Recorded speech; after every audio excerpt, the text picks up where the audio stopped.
سلام سلام كما يتوحلو خبراء سمعتنا لما حالتي قلق مدب حجنا هنا مسينا دلنا كان اسمعكم كم في التنينة اسكي مجمريا انتا ايزي بالزلو نسمعه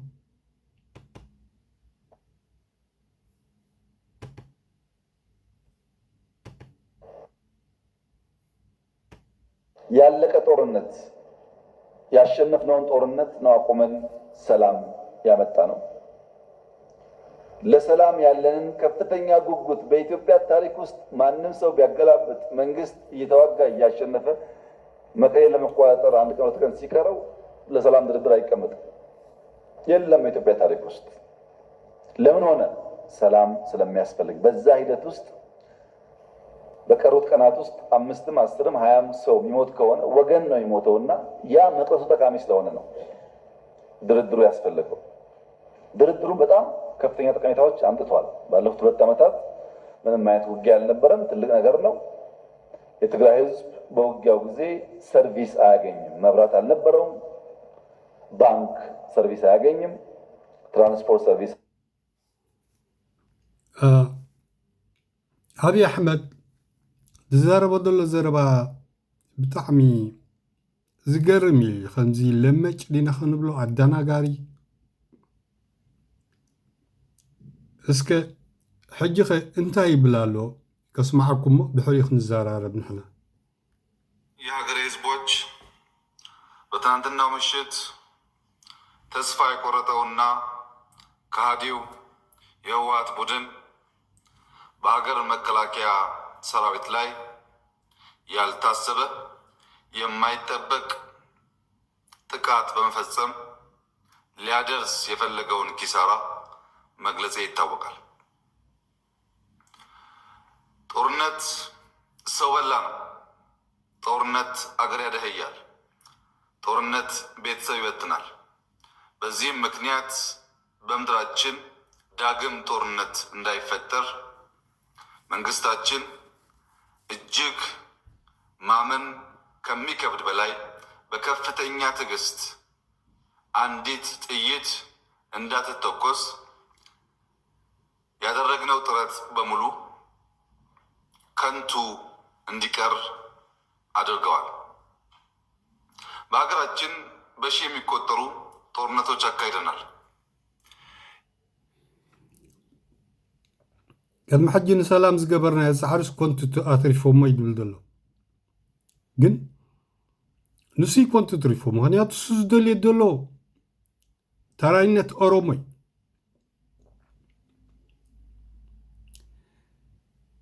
ፋኖ ወይ ኣምሓራ ከዓኒ ብሓንቲ ኢትዮጵያ ንሕሰብ እዮም ዝብልዎ ዘለዉ። ተጋሩ እንተኾኑ እውን ዝበዝሑ ኢትዮጵያውያን ብሓንቲ ኢትዮጵያ ንሕሰብ መር ብናይ ኦሮሞ ኣይከውን እዩ ብምባል እዮም ዝቃወምዎ ዘለዉ። ነዚ እንዳረገፀ ግን እንዳታለለ ኩናት ኣይንገብርን ኢና ንፅዕር ነርና ቦንቱ ትሪፎሞ ዶ እንታይ ዶ ዝበሃል ዘሎ ዝኾነ በዓል ስልጣን ናይ ገዛ ርእሱ ክጥዕሞ እዩ ዝሓስብ ዘሎ እምበር ብኢትዮጵያ ዝሓስብ በዓል ስልጣን የለን። ስምዑ። የጦርነት ታሪክ እየሰማን አድገናል። በጦርነት ውስጥ ጎልምሰናል። በዚህም ምክንያት ጦርነት የደህንነት ሁሉ ምንጭ እንደሆነ ስለምንረዳ ጦርነትን ለማስቀረት ያደረግነው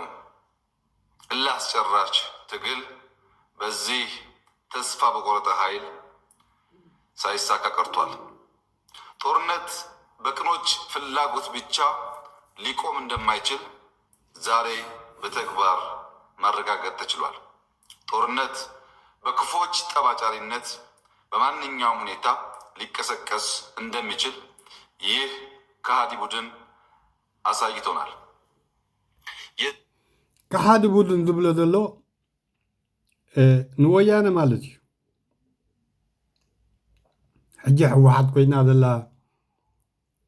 ሙሉ ኢትዮጵያ ትመርሕ ዝነበረት ወያነ ሕጂ ሕወሓት ኮይና ፍርቂ ትግራይ ሒዛ ዓንክሊል ትብል ዘላ ሕወሓት ውድብ ማለት እዩ። نسون سلام تزحسب نيرو نسبة سلطان أمحارا يكون وين حزب أمحارا وين حزب تجراي نحزب أورومودي ولا يتحويفو تعي مرجع كايدو خبلي زقبو تارنيت أورومو تحابي كان دا سرحكا ببعال مريرا قدينا 10 مليون دولار كاب تكساس تقبل كان حزب أن أورومو كل الأورومو دا سلطانكا 30,000 وتحضرت دا سلطانكا نمنتاي عمدا أزيوم تتبهالي بوليس 30,000 سي بوليس أورومو 30,000 نمولي إثيوبيا وتحضرت يوم زعلهم دا عمبر نكل الأورومو تراي 30,000 أسوم يمكاتهم شنيهم كالهم زواغو زلو هجين بلسقنا زحلو زلو لذي انتهي قبل دليل اندادا نجر كازخيد قعزة يلن مخا قعزة هاجر قعزة والقوي هوت كالي قعزة هاجر جين اندادا نجر كازخيد يلن بإثيوبيا يكون بإرترا يكون بويان يكون كل زقبر نجر كان عنا كله له حزب قبل له دلاي كم زقبر كم انقصت خونكا دحر حزبي خمس غير حزبي إيديو بلون ناي زخون يكون حزبي إيديو بلون زيان فلتلنا كلنا كبرات سمعتنا زي تورنت علامة ኢትዮጵያን ማሸነፍ ኢትዮጵያን ማንበርከክ እንደማይቻል ካለመገንዘብ ሳይሆን የኢትዮጵያን ሰራዊት በመዳከም ለውጭ ጠላቶች ሀገሪቱን አሳልፎ የመስጠት ከፍተኛ ፍላጎትና ዓላማ የያዘ ነው። ይህን እንድል ያስደፈረኝ የሀገር መከላከያ ሰራዊት ለ20 ዓመታት ሲጠብቀው የኖረውን ህዝብ ከአንበጣ መንጋ የታደገውን ህዝብ አብሮት ያረሰና እርሻውን የሰበሰበ ህዝብ መሀከል ላይ ሆኖ በዚህ ሁኔታ እጅግ አሳፋሪ በታሪክ ውስጥም ትልቅ ጠባሳ የሚሆን ጥቃት ተሰንዝሮበታል። የመከላከያ ሰራዊት በዘር እንዲከፋፈል እርስ በርሱ እንዲባላ ከእርስ በርስ ውጊያ ያለፈውም ሰራዊት ኢትዮጵያ ሲ አንበጣ ካላኸል ይዝረፍ ንባዕሉ አንበጣይ አብዛአቶ ከተማ ደቂ ኣንስትዮ ዝጋስስ ህዝቢ ዝቀትል ንብረት ዝራሲ ዝሰርቕ ምክልኻል ኢትዮጵያ ምሕሰው ረኺበ ኢልካ ክትሕሱ ዘይኮንካስ እቲ ሓቂ ባይታ ዘሎ ህዝቢ ኢትዮጵያ ፈልጦ ህዝቢ ኤርትራ ፈልጦ ስለዚ ዶክተር አብይ ክሳብ ሕጂ ኣብ ምሕሳው እዩ ዘሎ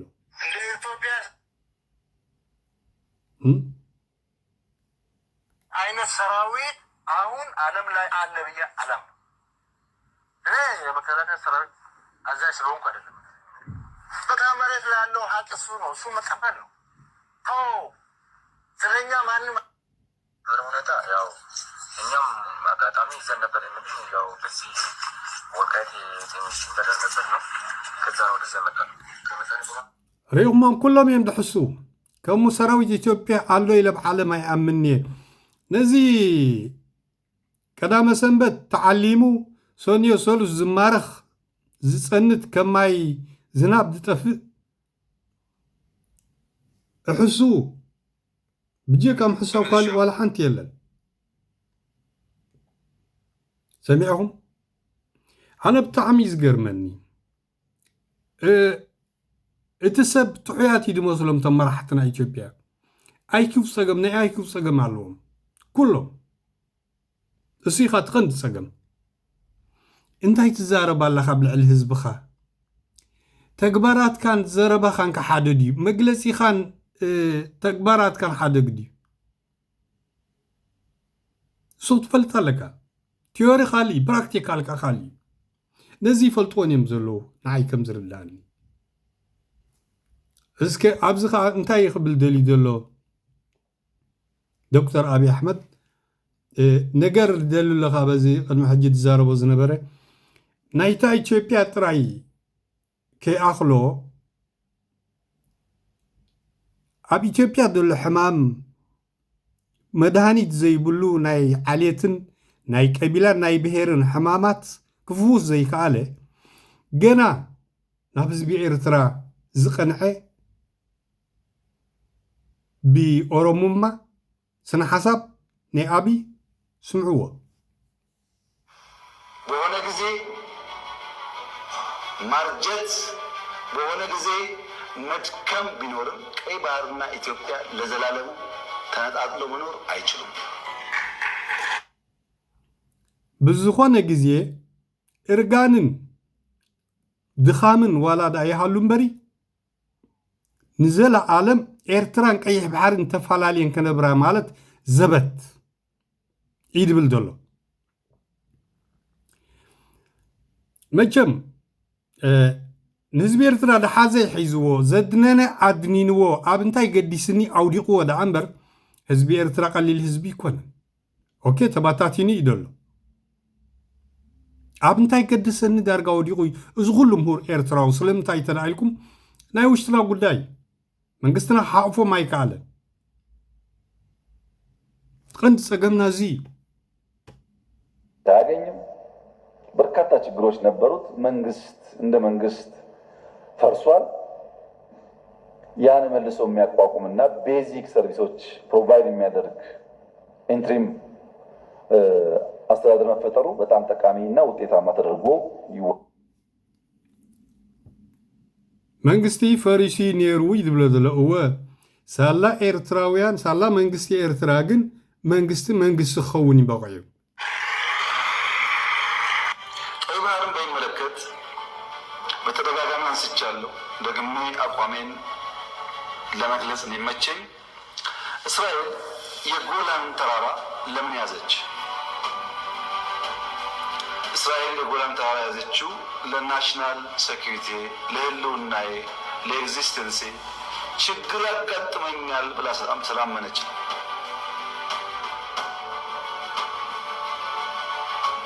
ኢትዮጵያ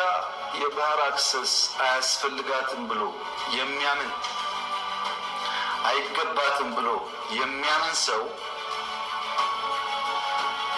አንድ ተፈጥሯዊ ህግ የሳተ ይመስለኛል። ስምዕዎ በሉ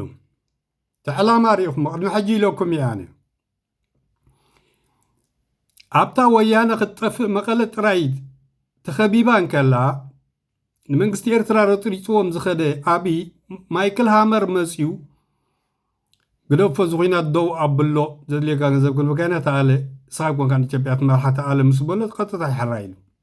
ምክንያቱ ኢትዮጵያ ናት ይኮነት ወላ ትድልየት ኦሮሙማ ክኸይድ ኣይክእልኒ ኣሜሪካ ትፈቅድ ኣለዋ እስራኤል ንፍልስጤም ይሕንያ ፍርቂ ፍልስጤም ስለ ዝወሰደት እስራኤል ሊባኖስ የዕንያ እምባጎላን ወይ ፍርቂ ስለ ዝወሰደት ንሶርያ የዕንያ ፍርቂ ስለ ዝወሰደቶ ኣብ ትሕቲ ቁጥራት ስለ ዘተወቶ ኣብ ዓለም ሕጊ ድበሃል የለን ከም ሓይልኻ እዩ ስለዚ ንሕና ከዓኒ ነቲ 666 ተቐቢልና ዘድልየና ገንዘብ እንዳጋሓጥና ኣሜሪካ ብዝበለትና እሺ ኢልና ተቐቢልና ሃገር ባዕላ ትፈልጥ ወላ ናይ ሸይጣን ትኹን ዋላ ካልእትኹም ብዘየገድስ እንታይ ዳ ክሳብ ዘለና ንኤርትራውያን ኣፅኒትና ቀይሕ ባሕሪ ንውሰድ ልክዕ ከም እስራኤላውያን እዚ እቲ ሕልሚ እዚ ሕልሚ እዚ ናይ መን ይመስልኩም? ናይ ቴክሳስ እዩ። ምክንያቱ ኣሜሪካ ትሪእዋ ኣለኹም ኢንዳይሬክት ንዕራቅ ትገዝኣ ኣላ ኢንዳይሬክት ስዑድ ዓረብ ትገዝኣ ኣላ ኩዌት ትገዝኣ ኣላ ብግብሪ ንኢራን ሕጂኻ ክትኣትዋ ክትገዝአ ንቬኔዙዌላ መንጢሎም ቲ መንግስቲ ወሲዶሞ ኣብ ኢዶም እትዮም ኣሎ ቬኔዙዌላ እተን ሃብታማት ዝበሃል ሃገራት ኣብ ኢዶም እትዮም ኣሜሪካ ስለዚ ኢትዮጵያ ካ ድላይና ክንገብር ና ከም ሓይልካ እዩ ምክንያቱ ውድብ ሕብረት ሃገራት ልኡኽ ናይ ቴክሳስ እዩ ዘምፆ ለውጢ ስለም ዘየለ ፈልጥዎ እዮም ክቡራት ሰማዕትና ኣነ ከም ዝመስለኒ ኤርትራውያን ንሕና ኤርትራውያን መንግስቲ ኤርትራ ንህዝቢ ዘቐየሞ እንተልዩም እቕሬታ ሓቲቱ ዝምለስ መሊሱ ምሁራቱን ክኢላታቱን ክስሕብ ዝግብኦ ክሓቁፍ ዝግብኦ መንግስቲ ኤርትራ ብዚ እዋን እዚ እዋናዊ ጉዳይ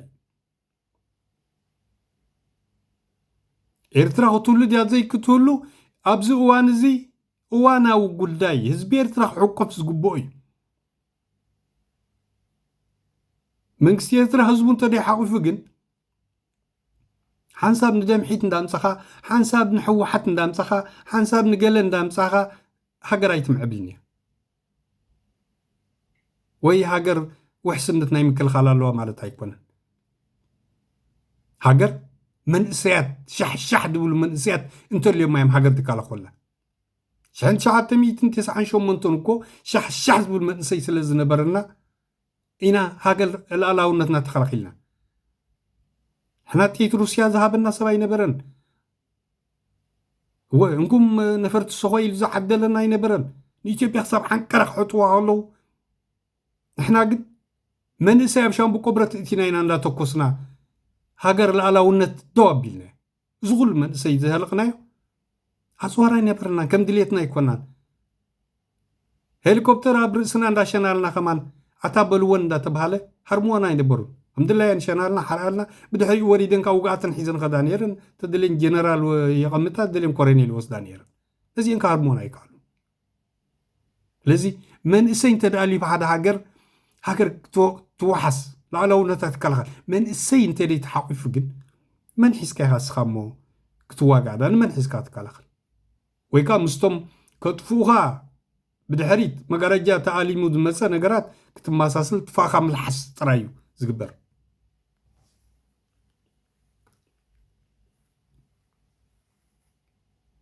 تردون انت داليهم كبرات حوات أنا اتي حقنيا وانا وقداي يتزارب زلهو كتهلالخ ديلي يكونكن ሰው ይወለዳል ሰው ያድጋል ሰው ያረጃል ሰው ይሞታል ይሄ ተፈጥሮ ነው ቀይ ባህርና ኢትዮጵያም እንደዚሁ ናቸው በሆነ ጊዜ ማርጀት በሆነ ጊዜ መድከም ቢኖርም ቀይ ባህርና ኢትዮጵያ ለዘላለም ተነጣጥለው መኖር አይችሉም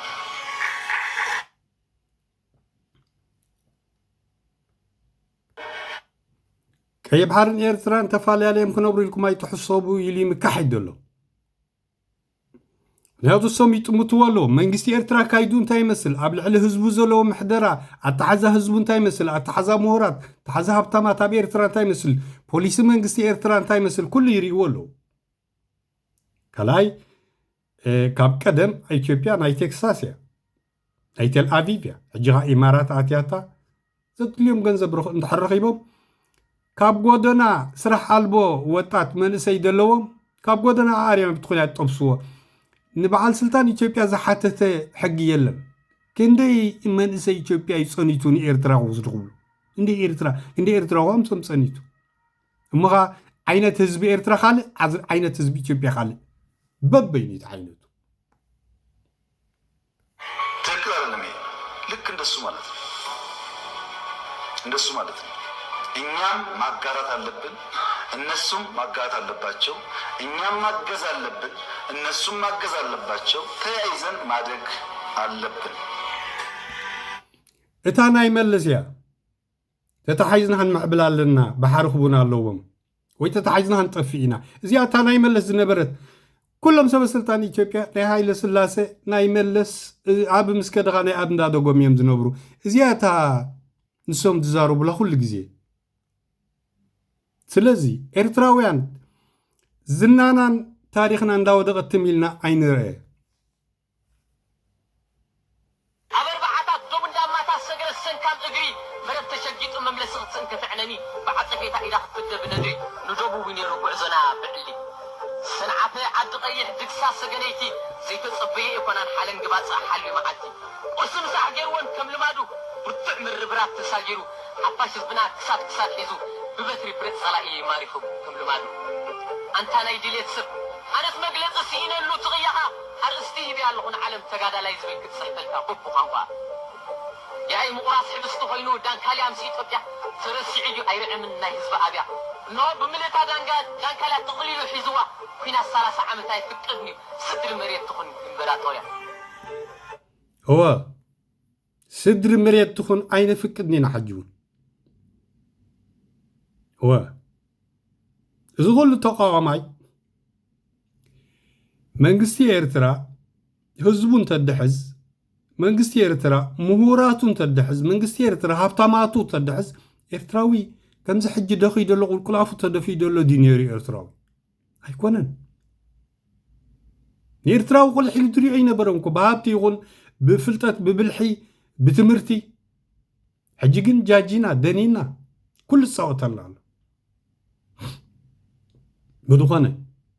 إرتراوي أنا حواتي وزاتكم ما يتودغوا عار منقست مسلا أكالي منقست تسألي إلك بعلات فلت هاجر مبالغن جيجاي منقست مسلا أكالي هاجر كالي منقست خالي تاي عينت منقست خمزلنا فلتنا بعلى دي فلت ولا تدلي مسدوات تدلي مقتلوا ويلك تميلنا مرأيجن هاجرنا يصبح نقول هاجر ألبو باسبورتنا يصحفلنا كبرات حواتي إرتراويان تتنقوا كمون تجارو بقنعنا مش داي مريتكم وسيدكم بحر زلو حباي تقراي قبرو دو هالكايكم وسدينا دو قال تا تقرايكم حيسكم كما يجيركم دو كتب لختولو هديتاتكم اندا تقاسسون